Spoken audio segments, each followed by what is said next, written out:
Ever wondered why nose riding can feel magical one session and the next it feels like you're learning something completely new? One of the most frustrating and difficult things about surfing is our environment is constantly changing, which can mean the same manoeuvre may have a completely different approach depending on what the waves are offering up. Today, we had a brilliant question from our viewer Ghostbox, asking about how the approach to the nose ride may differ from getting to the nose and nose riding big waves versus smaller waves, when to stay high, when to stay low, and everything in between. The viewer had also added that smaller waves was something they found easier, and as the waves got bigger, it was something they were less and less comfortable with. We'll try to break this down for the bigger waves and smaller waves with respect to what I'm looking for, board position, and body position. This is tip time. I hope you find this valuable. Now let's get into it. Alright guys, welcome to another segment of Tip Time where we take a deep dive into your questions. I wanted to try and keep this as short and sharp as possible and jam-packed with information. I've been lucky enough to have some really fun sessions recently, both in the bigger waves and the smaller waves, and I thought that they would be useful to reflect on and show as part of this video to hopefully add some context. Okay, so the first thing that I did want to delve into here is the difference between big waves and small waves in terms of nose riding and the implications that has for our surfing. The first thing here is that the bigger the wave, generally speaking, the faster you'll be going. And this has implications for how deep and critical you'll be willing to get when you are nose riding bigger waves. I'll personally add as well that the bigger the wave is, also the steeper it may be, as well as it will be faster. And so you're more likely to have that feeling where the wave is going to force that board to slip out if you are too critical in the wave.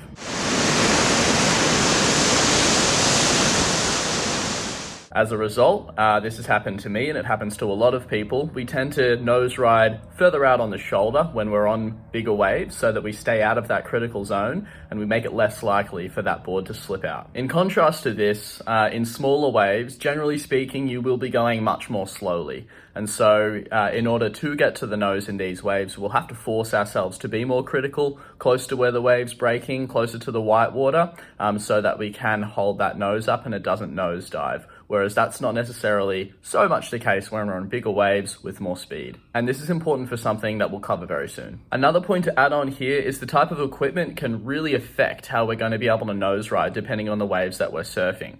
In smaller waves, it doesn't matter as much, although as we get more critical, this will still apply.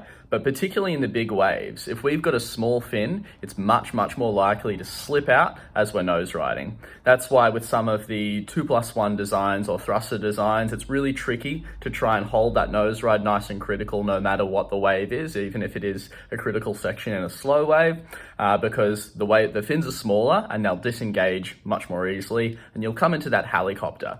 What we do want if we're going to be nose riding in a really critical section, as you'll see on many logs, for instance, the fin that I ride, the signature fin, is 10 inches, has quite a wide base, and you will want a larger fin with a wider base for surfing bigger conditions and trying to hold on the nose in those conditions as well. Now, let's get into how we go about nose riding on bigger waves. So the main thing is that when we're on bigger waves, we actually can position ourselves much more highly on the wave. Now, we're able to do this due to the speed that we carry. With the speed that we have on a larger wave, it's much less likely that the drag that we create with the board is going to be significant enough to slow us down so much that we come up and over the wave to the point where we're no longer on the wave, as it may be if we're on a smaller 1, 2, 3 foot wave.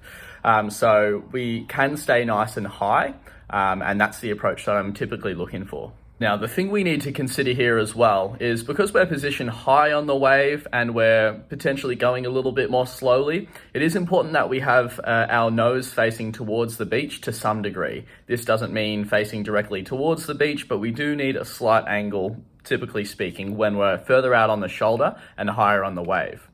Now, this is because the wave is wanting to push you in the direction that it is going. That's straight into the beach typically. So the more that we're angled, the more we're taking away from our speed going in the direction the wave's wanting to push us, which can lead us to falling off the back of the wave. Again, we have a little bit more wiggle room, the more speed and power that the wave has. But as a general rule, the further out on the shoulder you are, further towards the beach you'll need to be facing with the nose. The further in towards the whitewater, towards the critical section, the more angle or across the wave you can be facing as well. Now, it's also super common for people to be less likely to feel comfortable nose riding in bigger waves as opposed to smaller waves. And I've broken this down into 4 main reasons. One, firstly, they're not as comfortable in the bigger conditions, so they're trying to add a really unstable or tricky maneuver, such as nose riding, in the waves that they're not comfortable with, and so it's a bit of a recipe for feeling uncomfortable and not completing that maneuver successfully. Number 2 is they're just learning to cross step, just learning to nose ride. And again, because the wave is much less steady and you've got a lot of pace to the wave as well, it's just really tricky conditions to learn that in. So that can be another reason people are finding it trickier. Thirdly, you might not be taking into consideration the size of the wave into how you're approaching that nose ride or the cross step. So something we'll speak about soon is how this differs to smaller waves. But the positioning may be too critical, the positioning may be too low on the wave, and so we're not positioning ourselves correctly for the bigger wave nose ride, and so we might be coming unstuck there. And 4 might be a combination of all of those. So yeah, they can all obviously coexist as well. So they're the main reasons I think people do have a bit of difficulty nose riding in bigger waves. So to correct some of these, my main tips are for balance, make sure you're staying nice and low, chest over front foot. That's the fundamental stable position that we want to get into for almost any maneuver on the longboard. And so if you can get into that, you're more likely to become nice and stable whilst you're completing the maneuver.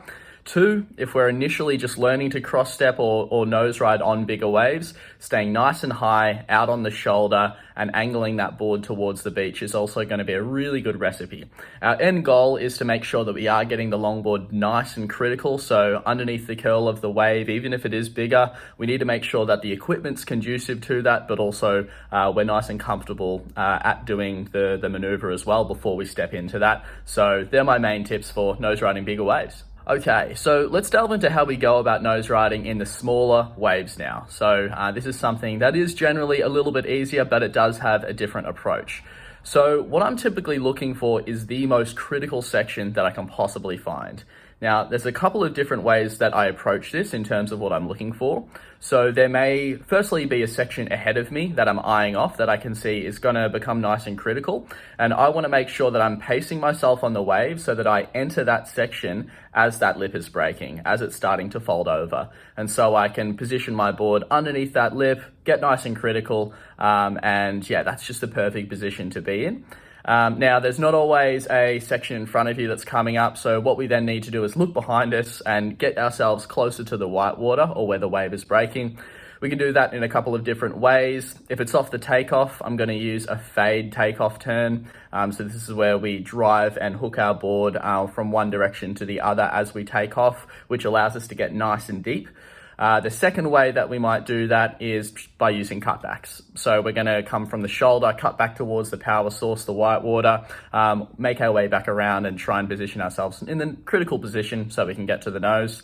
And then there's a third way, which is our subtle turns or our check turns, which might be used to wipe speed and change our positioning to make sure that, again, we make a little adjustment, little correction to put ourselves in the critical part of the wave. Now, for the board positioning, we've spoken about this already a little bit, but this has everything to do with the fact that when it's smaller, it's easier to position ourselves in the really critical part of the wave. So what this means is we can't stay high because in terms of being high, this is where the wave's actually breaking. So the wave's going to be folding over at that top third of the wave. So we need to make sure that we're actually underneath that section. So this will look like getting our board into the bottom third of the wave. If we are underneath that section, if we're further out on the shoulder, that's not the case, and we still need to stay a little bit higher, although not as high as we would on a bigger wave because we won't have that speed to keep going on the wave. Now, the reason we're able to do this is because we are so critical, so we can stay low and the back of the board is going to be completely submerged by the water or the wave. So that weight that the water is projecting down onto the tail, down onto the middle of the board is going to be counteracting whatever we're throwing at the front in terms of our body weight there. Now, of course, this goes without saying we can't be too low if we're further out onto the shoulder, so we need to make sure we're nice and critical, because otherwise, if we are further out on the shoulder and staying low, this is where we'll pearl and that nose will drop. and we'll have a high likelihood of nosediving. But if we're nice and critical underneath the lip of that wave, that should be enough to hold us in place. Now, for our body position, this is where we can play around a little bit. If you're still learning to cross step and still learning to, I guess, become more competent with your nose riding in the smaller waves, I always advocate for that stable position, as we spoke about before, keeping the knees nice and bent, nice and low, chest over front foot, as we're cross stepping to the nose, and yeah, staying a little bit lower to become stable. But as you're more comfortable with that, with the smaller waves, this is where we can really have some fun with it and let your style do the talking. So we can chuck in the pin 10s, where we stand up nice and straight and tall when we're hanging 10. We can throw in those soul arches to, I guess, establish that sort of nice style and flow in our surfing. And we can do a whole variety of other stuff in terms of style that puts your own unique style on display. So the main points there is, in terms of what we're looking for, we're going to look for those really, really critical parts of the wave when the waves are smaller. We're going to position our boards nice and critical. So this means close to the power source, close to where the wave is breaking, or underneath that lip. And we're going to stay nice and low as well if we are more critical and underneath the lip when we're nose riding. And then we're just going to also keep our chest forwards and nice and low if we're trying to stay nice and stable and we're getting used to that feeling in smaller waves, getting to the nose riding. And if we're comfortable with that, getting into the more stylistic elements where we can throw our own interpretation at it. Thanks so much for watching, guys. We do tip time every week, so if you have any questions for the next one, please just leave them in the description below and we'll get to those next time. For anyone wanting one-on-one coaching, we do specialized longboard coaching, either face-to-face or online via Zoom. So you can check that out check the website out in the description below. Other than that, if you'd like to support the channel in any other way, there's some links in the description below, so feel free to check those out as well. Really appreciate everyone who does support and keeps this thing running. It really means a lot. Other than that, we've got the Sunday glide coming up on Sunday as per usual, and we've got tip time coming next Wednesday. Until then, hope you're getting waves, and we'll see you soon.